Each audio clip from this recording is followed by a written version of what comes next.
நிறைந்ததே என் ஆவல் பூமியில்.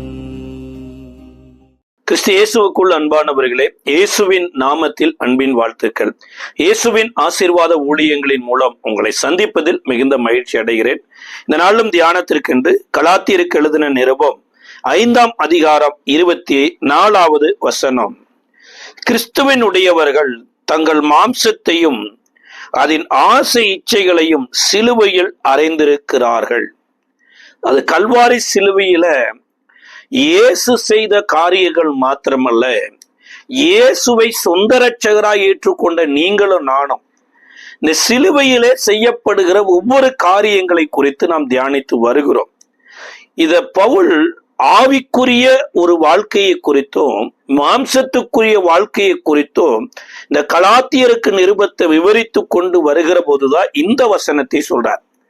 அதாவது ஆவியின் கிரியைகள் அல்லது ஆவியின் கனிகள் எனப்பட்டவைகள் ரகசியமானவைகள் அப்படிங்கிறார். ஆனா மாம்சத்தின் கிரியைகள் எனப்பட்டது வெளியரங்கமாயிருக்கிறது. அவையாவன எனப்பட்ட ஒரு லிஸ்ட் எல்லாம் சொல்லிட்டு இரண்டாவது ஆவியின் கனிகளை குறித்து சொல்லி கொண்டு வருகிற போதுதான் இங்க கிறிஸ்துவின் உடையவர்கள் தங்கள் மாம்சத்தின் ஆசை இச்சைகளை சிலுவையில் அறைந்திருக்கிறார்கள். அப்ப மாம்ச இச்சை ஆசை எனப்பட்டது ஒண்ணு இருக்குது, ஆவிக்குரிய ஆசைகள் எனப்பட்டது ஒண்ணு இருக்குது. இதே பவுல் தான் ஒரு இடத்துல சொல்லும் போது, நான் எதற்காய் பிடிக்கப்பட்டேனோ அதை அடையும்படி ஆசையாய் தொடர்ந்து ஓடுகிறேன் அப்படிங்கிறார். அப்போ ஆவிக்குரிய ஆசைகள் என்ன? எதற்காக இந்த பவுலை தேவன் சவுலாய் இருந்த போது பிடித்தாரோ அதை அடையும்படி, அந்த பரம இலக்கை அடையும்படி ஆசையாய் தொடர்ந்து ஓடுகிறேன் அப்படிங்கிறார். அப்ப ஆசை எனப்பட்டது பாவம் அல்ல, ஆனா அது மாம்சத்தின் ஆசை இச்சைகளா இருக்குமானா அது ஆசீர்வாதமே கிடையாது. இப்ப இச்சை எனப்பட்டது எப்படி வந்தது, இந்த இச்சையினால வரக்கூடிய ஆபத்துகள் என்ன எனப்பட்டதை நீங்க வேதம் முழுவதும் வாசிக்கலாம். ஆதியாகம புஸ்தகத்தினுடைய 2ஆம் அதிகாரத்தினுடைய கடைசி வசனத்துல தேவன் தம்முடைய சாயலாக மனுஷனை சிருஷ்டித்த போது, தம்முடைய சாயலாக மனுஷியை சிருஷ்டித்த போது அவர்கள் வஸ்திரமே இல்லாமல் இருந்த போதும் கூட அவர்கள் நிர்வாணிகளாயிருந்தும் வெட்கம் அடையாதிருந்தார்கள் என்று சொல்லப்பட்டிருக்கு. ஆனா 3வது அதிகாரத்துல சாத்தான் சர்பத்தின் மூலமாக ஏவாளோடு பேச ஆரம்பித்த போது சாத்தானுக்குள்ள இருக்கக்கூடிய இச்சை இந்த வார்த்தையின் மூலமாய் ஏவாளுக்குள்ள வந்து எந்த ஏதேன் தோட்டத்தில இச்சை எனப்பட்டது இல்லாதிருந்ததோ அதே ஏதேன் தோட்டத்துல சாத்தானின் சத்தத்தை கேட்ட உடனேயே இந்த 3ஆம் அதிகாரத்துல ஏவாள் அந்த கனி பார்வைக்கு அழகும் புசிப்புக்கு இச்சிக்கப்படத்தக்க விருட்சம் என்று அறிந்தார்கள். இப்ப இச்சை எனப்பட்டது தேவனால வரல, மனுஷனையும் தேவன் இச்சைக்குரியவனாக படைக்கல. இன்றைக்கு சாத்தானுடைய சத்தத்தை மனுஷி கேட்டு தேவன் விலக்கின விருட்சத்தின் கனியை இச்சித்து பறித்து புசித்தாங்களோ அன்றைக்கே மனுஷிக்குள்ள இச்சை வந்து விட்டது. இப்ப அதே கனியை எடுத்து மனுஷனுக்கு கொடுத்த உடனே அந்த மனுஷனுக்குள்ளேயும் இச்சை வந்து விட்டது. அப்ப தேவன் இச்சையை சிருஷ்டிக்கல, தேவன் தம்முடைய சாயலாய் சிருஷ்டித்தார். அப்ப எந்தெந்த மனுஷனும் மனுஷியோ தேவ சாயலுக்குள்ள, அதுதான் பவுல் எழுதும் போது எழுதுறாரு, கிறிஸ்துவை உடையவர்கள் தங்கள் மாம்சத்தையும் அதன் ஆசை இச்சைகளையும் சிலுவையில் அறைந்திருக்கிறார்கள் அப்படிங்கிறார். அப்ப சிலுவையில அறையப்படாமல் இருக்கிற ஆசை இச்சைகள் என்னென்ன காரியத்தை செய்யும் என்பதற்கு அடையாளமாகத்தான் 2 சாமுவேலின் புஸ்தகம் 11வது அதிகாரத்துல 1வது வசனத்துல தாவீதுனுடைய வாழ்க்கையில ஒரு இச்சை ஆரம்பித்து அது உங்க குடும்பத்துல எப்பேற்பட்ட அநீதியை செய்தது என்று சொல்லப்பட்டிருக்கு. அதுல 1வது வசனத்துல மறு வருஷம் ராஜாக்கள் யுத்தத்துக்கு புறப்படுகிற காலம் வந்தபோது தாவீது யோவாப்பையும் அவனோடு கூட இருந்த தன் சேவகரையும் இஸ்ரவேல் அனைத்தையும் அம்மோன் புத்திரரை அழிக்கவும் ரப்பாவை முற்றுகை போடவும் அனுப்பினான். தாவீதோ எருசலேமில் இருந்து விட்டான். சார், இந்த யுத்தம் யாரோடு யார் பண்ணணும்? எப்படி அன்றைக்கு சவுல் அமலேக்கியரோடு யுத்தம் பண்ண வேண்டும் என்று தேவன் சொன்னபோது அந்த யுத்தத்தை சவுல் சரிவராய் செய்யாதது நிமித்தமாக அங்க சாமுவேலே வந்து அந்த யுத்தத்தை செய்யும்படியாகவும், சவுலை நான் ராஜாவாக்கினது என் இருதயத்திற்கு விசனமாயிருக்கிறது என்று கர்த்தரே சொல்லியிருக்கிறார். இங்க ராஜாக்கள் யுத்தம் பண்ணுகிற ஒரு காலம் இருக்குது. அது யாரோடு யுத்தம்னா அம்மோன் புத்திரரோடு யுத்தம். இந்த அம்மோன் புத்திரர் யார்? இந்த அம்மோன் புத்திரரோடு ராஜாக்கள் யுத்தம் பண்ணுகிற ஒரு காலத்துல ராஜா ஏன் யுத்தம் பண்ணாம போனாரு, அதனுடைய பின்விளைவு என்னதான் அப்படிங்க சொல்லப்பட்டிருக்கு. இந்த அம்மோனியர் யாரு அப்படின்னா, இந்த மோவாபியரோ அம்மோனியரோ இச்சையில உற்பவதியாகி பூமியில பிறந்தவங்க. அதாவது லோத்துவினுடைய மனைவி சோதோ குமாராவை பின்னிட்டு திரும்பி பார்த்து உப்பு தூணா மாறிட்டாங்க. லோத்து தன் 2 மகள்களையும் கூட்டிக் கொண்டுதான் அந்த மலைக்கு ஓடி போன போது தேசம் எங்கும் ஆண்களே இல்ல, தன் தகப்பன் தான் ஆண். அதனால தன் தகப்பனோடு சயனித்து நம் சந்ததியை உருவாக்கி கொள்ளுவோம் என்று சொல்லிதான் லோத்துவுக்கு 2 பிள்ளைகளும் மதுபானத்தை ஊற்றி லோத்துவின் மூலமாக பிள்ளைகளை பெற்றுக் கொண்டாங்க. அதுல 2 சந்ததி வந்தது. ஒரு சந்ததி தான் மோவாப் சந்ததி, இன்னொரு சந்ததி தான் அம்மோன் சந்ததி. அப்ப நீங்களும் நானும் இயேசு கிறிஸ்துவின் ரத்தத்தினால மீட்கப்பட்ட உடனேயே நம்மளை கர்த்தர் எந்த இடத்திற்கு கொண்டு வந்திருக்கிறார்னா, இதை வெளிப்படுத்துற விசேஷத்துல யோவானுக்கு கர்த்தர் வெளிப்படுத்தும் போது சொல்றாரு, எங்களை ராஜாக்களும் ஆசாரியர்களுமாய் தேவனுக்கு முன்பாய் ஆக்கினீர்களே என்று ஒரு புதிய பாடலை பாடினாங்க. அப்ப நீங்களும் நானும் ராஜாக்கள், ஆசாரியர்கள். அப்ப ராஜாக்கள் யுத்தம் பண்ணக்கூடிய சில எனிமிகள் இருக்கிறாங்க. இப்படி சவுல் ராஜா யுத்தம் பண்ணும்படியா அமலேக்கியரை ஏற்படுத்தி வைத்தாரோ, தாவீது ராஜா யுத்தம் பண்ணும்படியா இங்க அம்மோன் புத்திரர், அவங்களும் இச்சையினால உண்டானவங்க. இவர் அந்த யுத்தத்துக்கு போகல. இப்ப என்ன ஆயிட்டு, அந்த இச்சையின் ஆவி தாவீது குடியிருக்கிற வீட்டுக்கே வந்துருச்சு. ஒன்னு தெரிந்து கொள்ளுங்க, எதிரியை சரியா இனங்கண்டு எதிரியோடு சரியா யுத்தம் பண்ணாம போயிட்டோன்னு வச்சுக்கோங்களேன், இப்ப எதிரி வாசப்படி வரைக்கும் வந்துருவான். உலகத்துல, அதாவது பழைய ஏற்பாடு காலகட்டத்துல கர்த்தராகிய இயேசு கிறிஸ்து பூமியில பிறக்கிறதுக்கு முன்னாடி மாம்சத்துல இருந்த ராஜாக்கள் எதிரிகள் இருந்தாங்க. ஆனா இயேசு பிறந்ததுக்கு அப்புறம் தான் தேவனுடைய ராஜ்யத்துக்குரியவர்களாய் மாறினவனுக்கு அப்புறம் ஆவிக்குரிய ஒரு யுத்தம், மாம்சத்துக்குரிய ஒரு யுத்தம், நமக்குள்ளேயே 2 விதமான யுத்தங்கள் நடக்கிறது என்று இயேசுவே சொல்றார். கெத்செமனே தோட்டத்துல இயேசு வியாகுலப்பட்டு ஜெபம் பண்ணி கொண்டு இருக்கிறார். அவர் வேர்வையின் பெருத்துளி ரத்தமாய் தரையில விழுகுது. ஆனா இவங்க ஜெபத்தை கற்றுக்கொண்ட சீசர்கள் தான். எப்படி யோவான் சானகன் தன் சீசர்களுக்கு ஜெபிக்க கற்றுக் கொடுத்தது போல எங்களுக்கும் ஜெபிக்க கற்றுக்கொடும் என்று இயேசுவின் இடத்துல ஜெபத்தை கற்றுக்கொண்டவங்க தான். ஆனா இன்னைக்கு கெத்செமனே தோட்டத்துல போய் அவர்கள் சோர்வின் நிமித்தமாக நித்திரை அடைந்து விட்டாங்க. இப்ப இயேசு திரும்பி வர்றாரு. 1 மணி நேரமாவது விழித்திருந்து ஜெபிக்க கூடாதான்னு கேட்கிறாரு. அவங்க ஜெபிக்கிறதுக்கு தான் கெத்செமனே தோட்டத்துக்கு வந்திருக்கிறாங்க. ஆனா அவங்களால ஜெபிக்க முடியல, சோர்வு, டயர்டு. காரணம் என்னங்கிறத பின்னாட்களை இயேசு சொல்றாரு, ஆவியோ உற்சாகம் உள்ளது, மாம்சமோ பலவீனம் உள்ளது. அப்ப இவர்கள் பரிசுத்த ஆவியை பெறல. இந்த பரிசுத்த ஆவி இல்லாதது நிமித்தமா ஜெபத்துல கூட 1 மணி நேரம் விழித்திருக்க முடியல.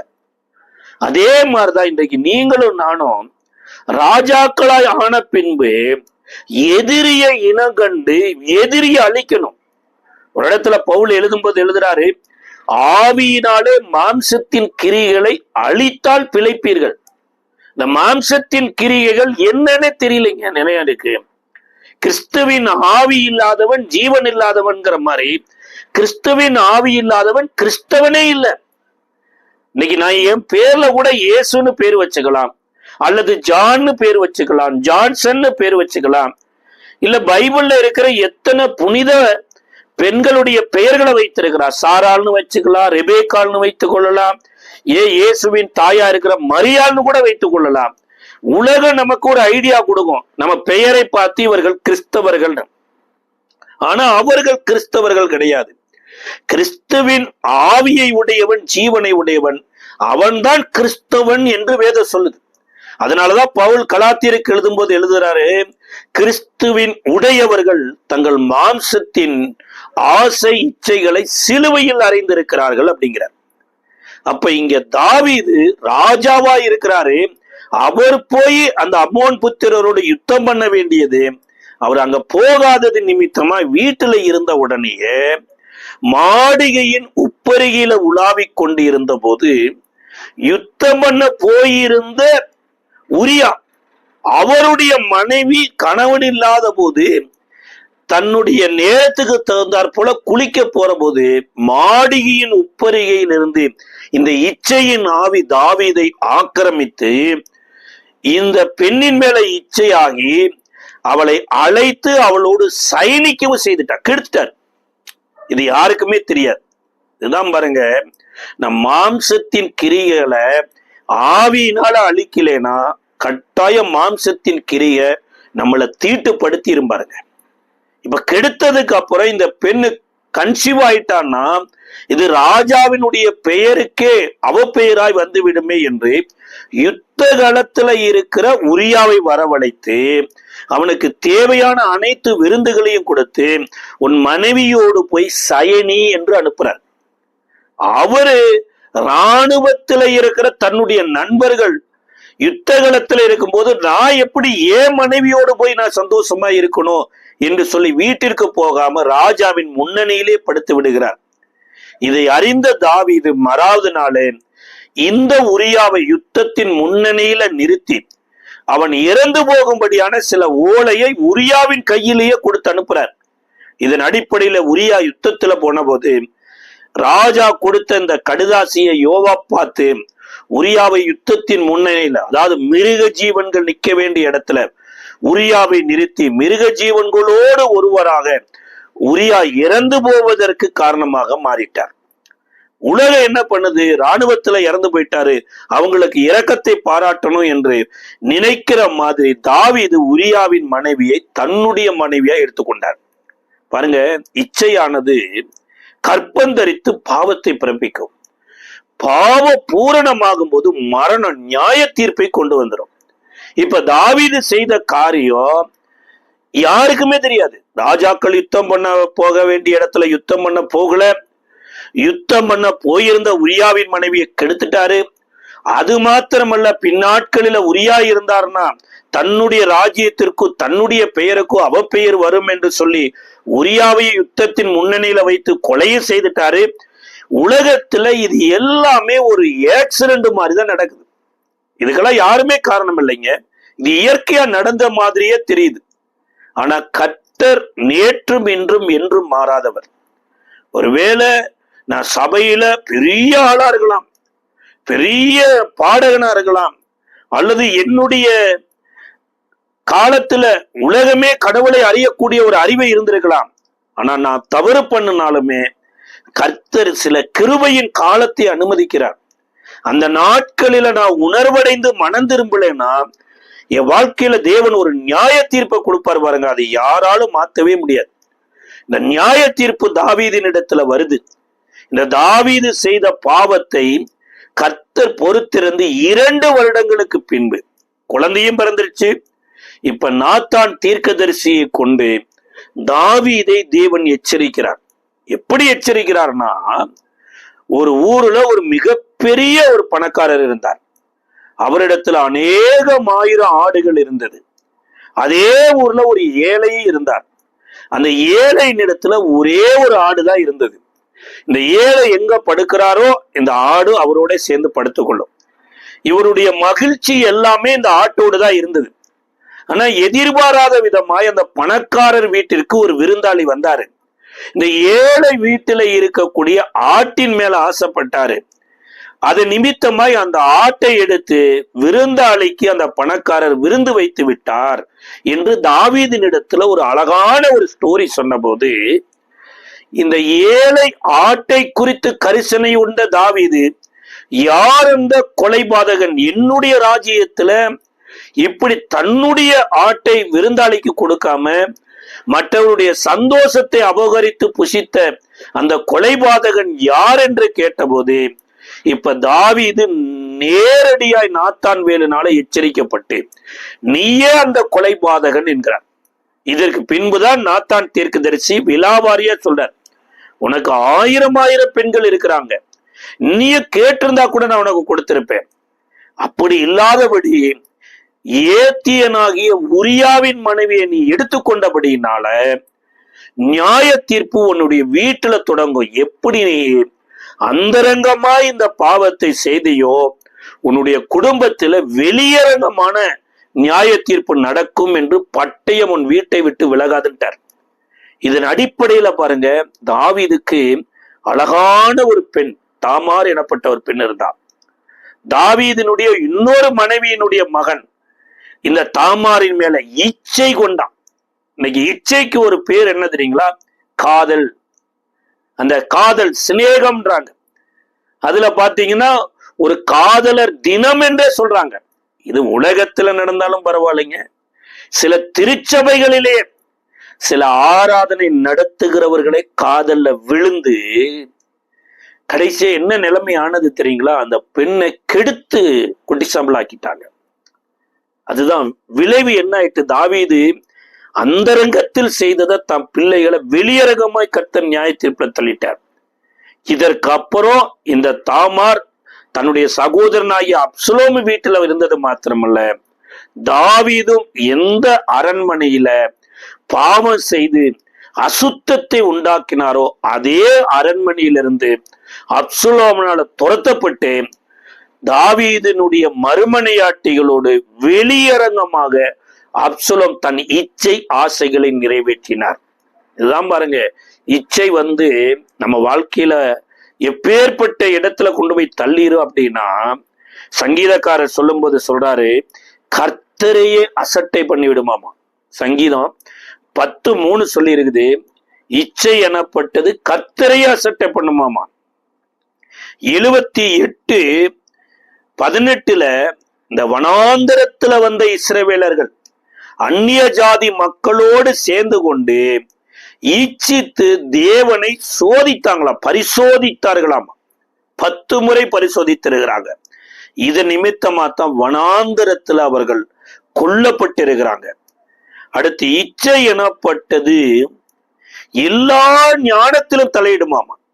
ஒரு மனுஷனுக்குள்ள இச்சை இருக்குதுன்னா அவனுக்கு அன்பேலன்ஸா போகும் பாருங்க. சில பேர் மெசேஜ் பேசிட்டு இருக்கிறாங்கன்னா காரணமே இல்லாம அவங்களுக்கு கவுண்டர் கொடுப்பாங்க, இல்ல கமாண்ட் பண்ணுவாங்க. சார் ஏன் இது நாம் பண்ணலாமா? இன்னைக்கு உலகத்துல பலவிதமான அரசியல்வாதிகள் பலவிதமா பேசிக்கிறாங்க. ஆனா நாம அரசியலுக்குரியவர்களும் கிடையாது. அந்த அரசியல்வாதிகளை குறித்து பேசுவதற்கு தேவன் நம்மளை அழைக்கல. உலகத்திலே இருக்கிறவைகளும் உலகத்திலும் அன்பு கூறாதிருங்கிறார். அப்ப உலக ராஜ்யம் எனப்பட்டது வேற, தேவனுடைய ராஜ்யம் எனப்பட்டது வேற.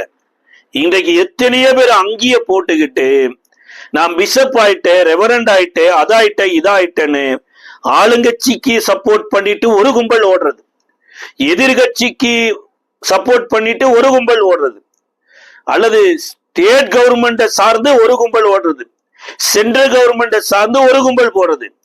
சார், இயேசுவினுடைய ராஜ்யம், இயேசுவினுடைய அரசாட்சி எனப்பட்டது அன்று ஏரோதுவின் காலத்திலையும் இருந்தது, பிலாத்துவின் காலத்திலையும் இருந்தது.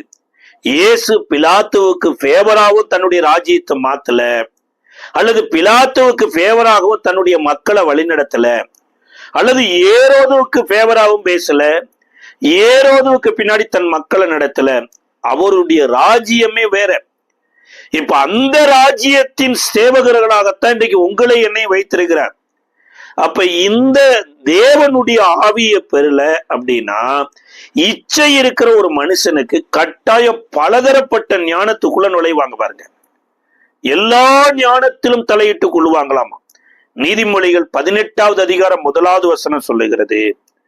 அது மாத்திரமல்ல, 1 பேதுருவினுடைய புஸ்தகத்துல இச்சையினால் உண்டாகிற கேட்டுக்கு தப்புவோமாமா.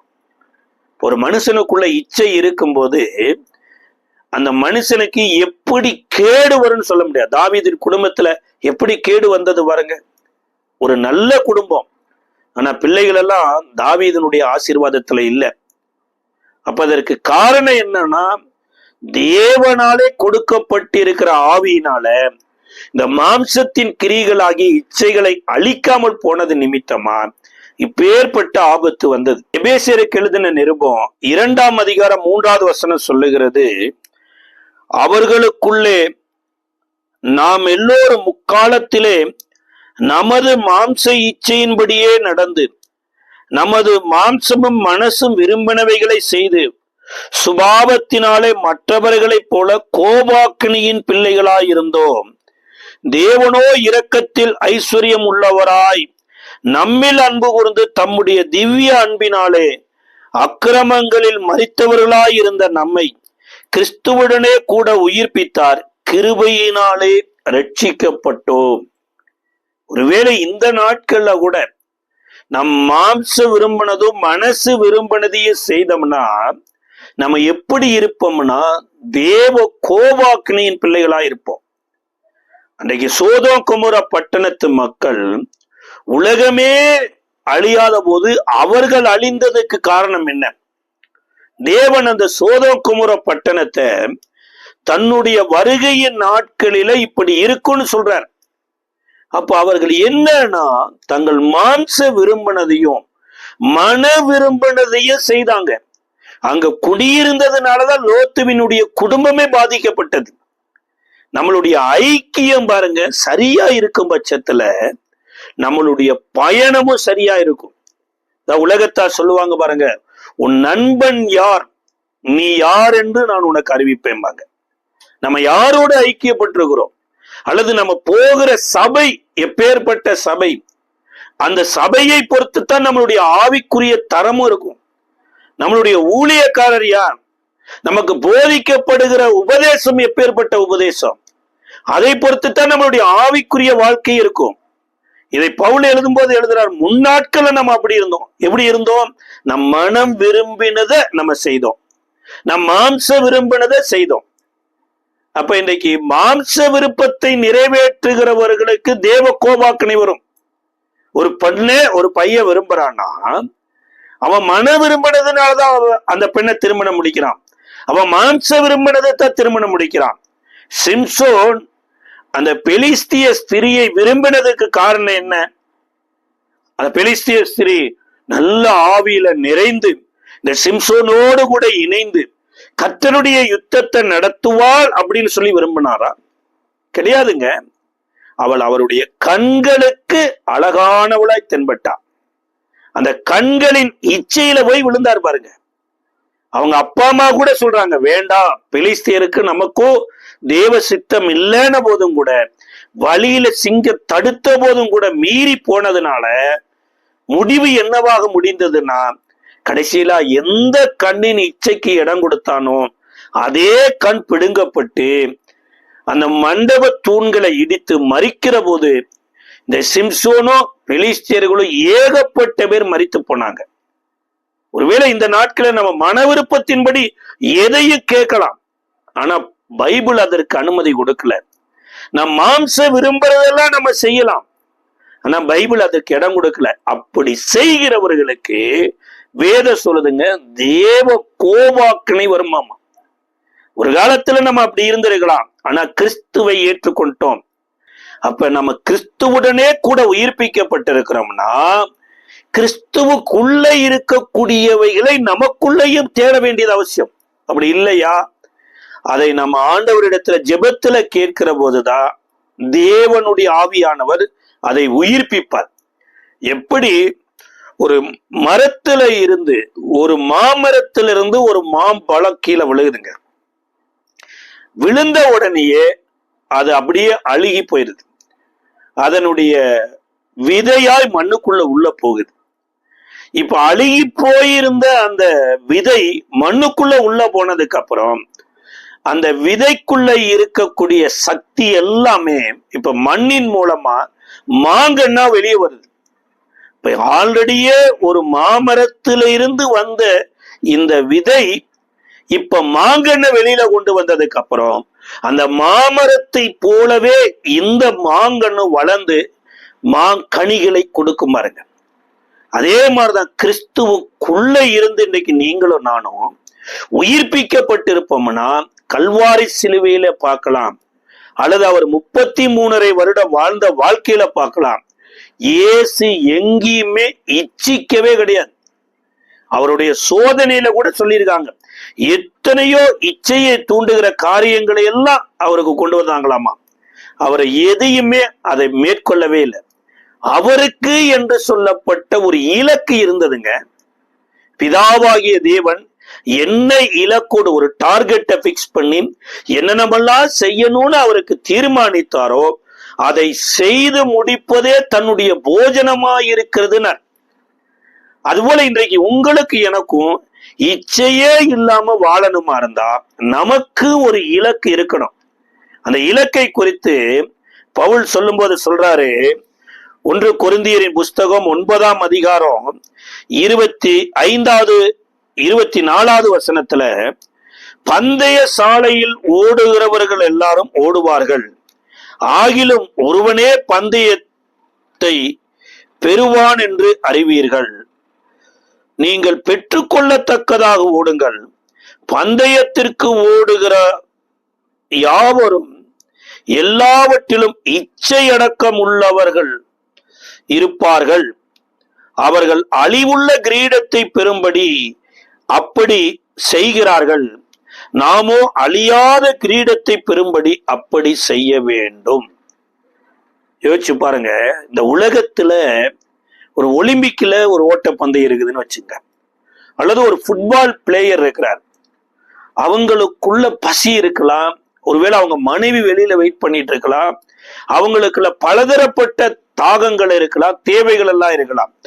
ஆனா அந்த பந்தய மைதானத்துக்குள்ள இறங்கிட்டாங்க, அவங்க ஒரு இலக்கை நோக்கி ஓட ஆரம்பிச்சுட்டாங்கன்னா மற்ற எல்லாவற்றையும் மறந்து அவங்களுடைய இலக்கு என்னவோ எதுவோ அதை நோக்கியே ஓடுவாங்க.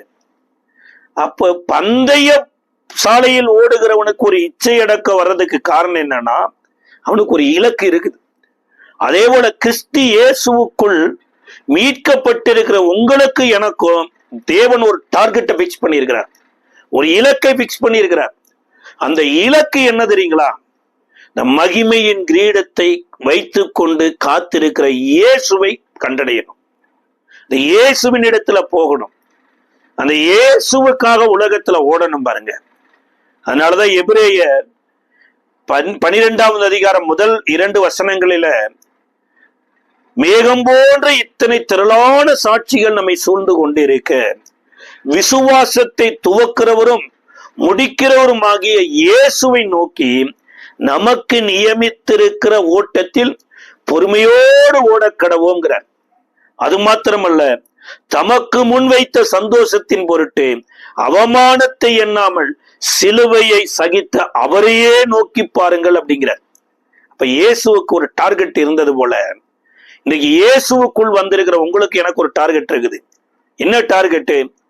சார், நான் ஒரு 10 இடத்துல பிரேயர் செல் ஆரம்பிச்சுக்கிட்டு இருந்தேன், இப்ப 50 இடத்துல பிரேயர் செல் ஆரம்பிச்சிட்டு இருக்கிறேன். சூப்பர், நல்லதுதான், ஊழியங்கள் வளரணும். அதே போல கடந்த வருடத்துல நான் ஒரு 5 சபை கட்டுவதற்கு உதவி செய்தேன், இன்றைக்கு 10 சபை கட்டுவதற்கு உதவி செய்திருக்கிறேன், நல்லதுதான்.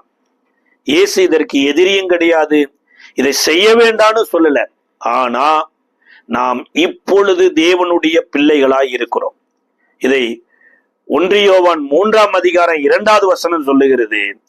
நாம் இப்பொழுது தேவனுடைய பிள்ளைகளாய் இருக்கிறோம், ஆனால் இனிமேல் எவ்விதமாய் இருப்போம் என்று இனி வெளிப்படல.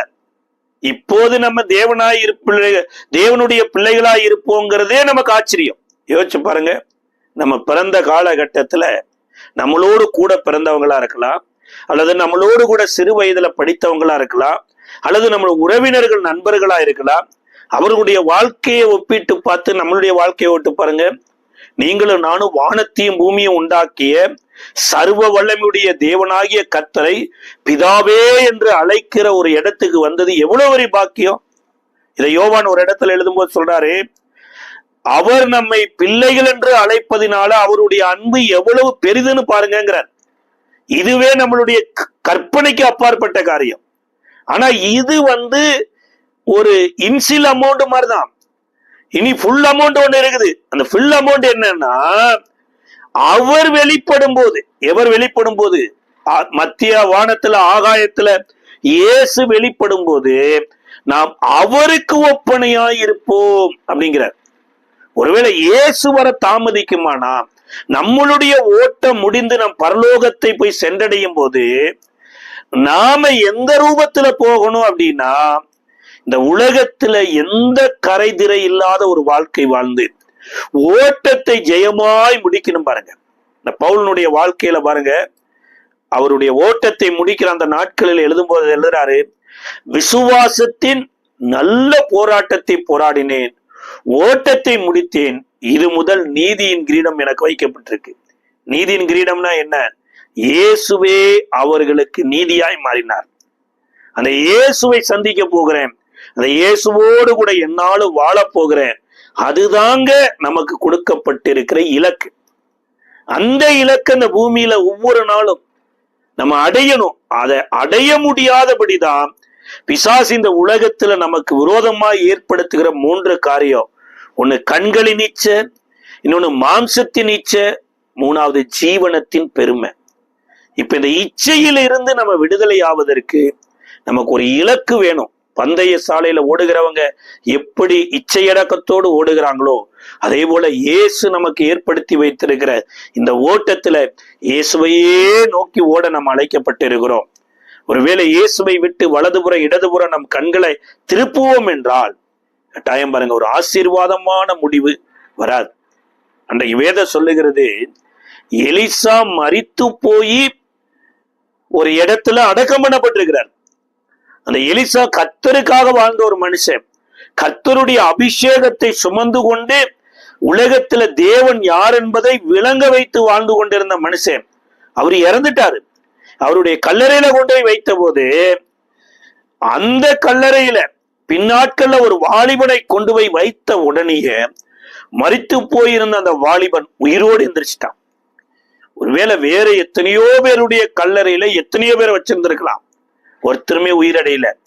ஆனா கர்த்தருக்கென்று தன்னை அர்ப்பணித்த எலிசாவினுடைய சரீர வைக்கப்பட்ட கல்லறையில வைத்த ஒரு மனுஷனையே இந்த ஆவியானவர் உயிர்ப்பித்திருப்பார்னா, இன்னைக்கு நீங்களும் நானும் இயேசுவோடு கூட சிலுவையில் அறையப்பட்டிருப்போம் என்றால், நம்மளுடைய மாம்சமும் நம்மளுடைய மாம்சத்தின் ஆசை இச்சைகளும் சிலுவையில் அறையப்பட்டிருக்குமானா, இந்த கிறிஸ்துவின் ஆவியானவர் நம் சாவுக்கு எதுவான சரீரங்களை உயிர்ப்பிப்பது எப்படி அற்புதமான ஒரு காரியம்.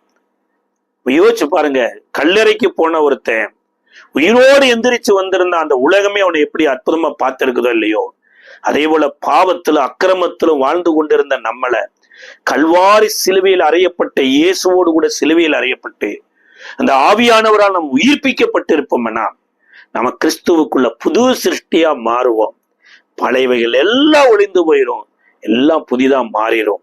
இந்த நாளிலும் கூட இந்த சிலுவையில் அறையப்பட்ட இயேசுவை மாத்திரம் பார்க்கிறது ஆசீர்வாதம் அல்லைங்க. இந்த சிலுவையில் அறையப்பட்ட இயேசுவுக்குள்ள நானும் அறையப்பட்டிருக்கிறேன். நான் அல்ல, கிறிஸ்துவே என்னில் வாழ்கிறார் என்று வாழுகிறேன் பாருங்க.